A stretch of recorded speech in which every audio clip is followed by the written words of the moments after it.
Tänään sinne ilmaiseksi 1000 metriä 26.0. 11 Piispalan Santeri 4 ulkona, takanaan 10 Hissu Maare.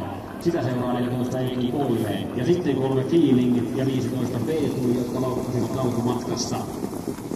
900 metriä matkaa maaliin ja yksi Jorini nyt kärjessä ja Lissu Eerikki Jorinin ulkopuolella. 13 Koskelan Akseli saa maukasta reissua ja se on toisessa ulkona.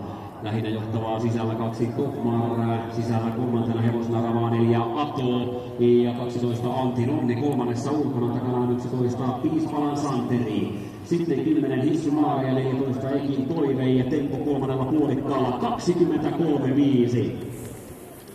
Kriolo Suomen Cupissa matkaa maaliin runsaat 500 metriä ja Piispalan Santeri saa käskyn kolmannelle.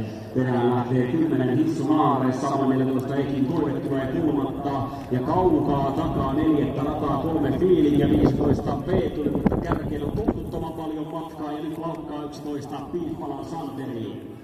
13 Koskelan Akseli kolmannelle.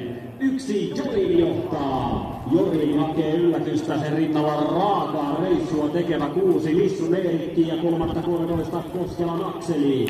Tilaa löytää myös